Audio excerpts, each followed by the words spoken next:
Usi mai alau whaafofonga o le whaapoponga fo ele nei o Tala Fou Mai Samoa. Awina sa mai mo oe e lau leiti o whalongolongo le Radio Samoa tasilima iwa tolu amo.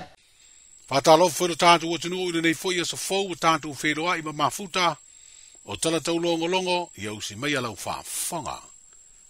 O le fionga le tamai te pāle miana i asa talalo i ele aso lulu le nei vā yaso.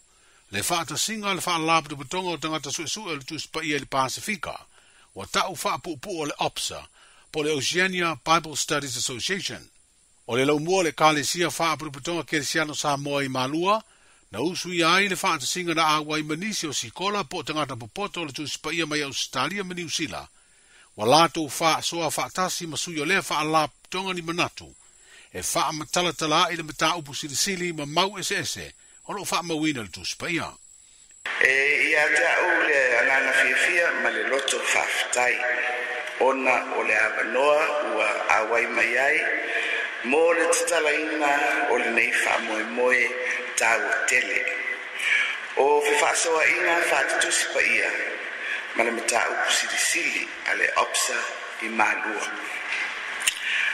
O le OPSA o se whalapo pitonga na whawae e nisi i longa i mata upu tau tusi pa ia i le Pasifika. E whiwhasoa i awala wha Pasifika e sue ma whawinga le tusi pa ia. O le whamoemoe o le nei whalapo pitonga ina ia whalau tere le waai i le tusi pa ia.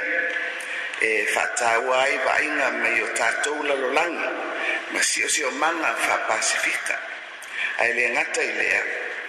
O le whataua ina o le tapue whala awola o le poto ma le atamai whasosue o le tuspaia i le tātou i tūlangi. O le manatu au tū o le nei fontanga o whawhitauli o le tau ma le soifo malolo ina. Ma wala e fufoina ai nei whawhitauli. Ua poto ma awai mai nisi tangata suesue o tuspaia ma le mta upsisili o le lalangi. E pei o sui mai Afrika i Saute, Amerika, Australia, New Zealand, Filipaina, matunu o le Pasifika. E whiwhaso ai e ala i pepa ua saunia matana noaina. E momoli atu le anganga whawhitaitele e whai ai masui o le tātou malo i le OPSA ona o le tō whanai. E whawai ai le nei mawhitanga tangata suesue o le tuspai o le Pasifika ma le larolangi. E whatau ai le sairi ili i le fionga le atua ina ia whatu mawina le avea o le atua tōta spaia. Ma whawai i o langa e le ngata o tangata Samoa ai whapea foi i le Pasifika. E mongoli foi le anana whawhitaitele i te mao le kāresia, ma kāresia whapopitonga keresiano Samoa, ona o le langolanga, ma le lato whatawa ino mawhitanga, ma whonotanga tāwane, a wālawa e whaawawina o le tātou na whatausi, whai whatasi, o le apo ino o soifua manuia o tangata lau tele, i le tino, ma whauwhau, ma le anganga i Samoa matunu i whafu. Se vaenga le saunanga utua le tamai te ipale mia le fionga fia mena o mi mata afa na te talalo i ai lea whaata singa. O le ono le tai au le neia sotofi i Samoa na mōri mawina ai le maua lunga o le sua o le tai. Ona o le tai o oo. Wa wha mawina ai le ofisa wa ai tau o le aso le nei. Wa pito maua lunga ai le te tau o le sua o le tai ro tātu o tunu o mo le rete usanga. Ma mata uina ai le sou ma le pea ua o ngā tai fale ma le whaata utau sa vidi. Ma ua wha malo si ai la pita inga mo o ngā sami umo le tātu o tunu. Wa wha i le ofisa le wa ai tau na upenga te wha ilangi. O le maua lunga o le sua o le tai. E te le ai se hawa noa ono a fi ai ma tā whanga ma no fuanga tū lata i le sami.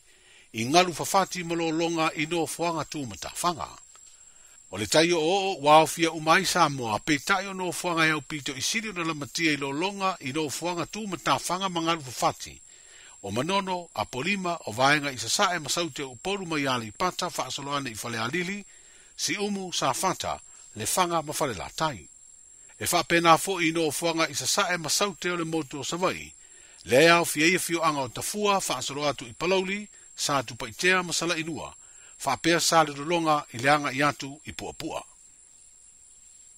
Molongo ina nei le tunu o ntanga luenga ala manuia pisi nisi maleipa. I le wha malo si ai o le tapu o matua wha asai so o se tangata po ni wha alaba du putonga ma pisi nisi. Ona wha o ngā ina le lotoa o lo o iai le wati tele ia pia. E au noa ma se I o e ngā lea matanga luenga le malo o lo iai le wa ia o le wati tele. I se wha asala ngā lea matanga luenga ila na upenga ta wha ilangi o lo wha ilo ai. O lo wa ia pele soli o le lotoa ma wha o ngā nisi au noa ma se wha tanganga. O wha ilo fo I lea wha asala launga se wha I unga o wha ia le kāpeneta. E wha asino tonu I le lotoa atoa ma le wati tele. Ma ua ngālu rue wha atasiene matanga luenga o ala manuia pisi nisi maleipa. Ma le matanga luenga o leo. E moli tu nisi e to e wha o ngā ina le no whanga pe solia foi. E au noa ma se mafu anga te tangu. O se lau ma le lua nei te usanga le matua o le wati tele I le taulanga o pia.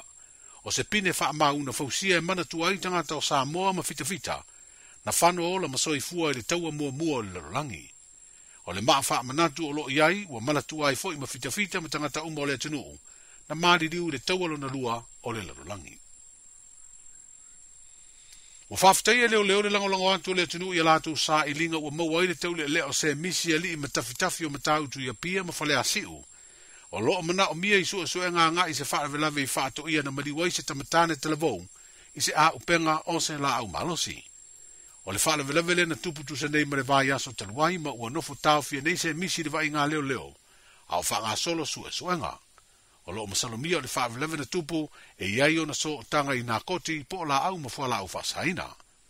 O le tuana iai o le vai aso na te nei na tupu ai le whaale veleve I whaato ia ai whaasara lau loa leo le vai aso nei le anta o se misi I le fia maua moa lātou suenga.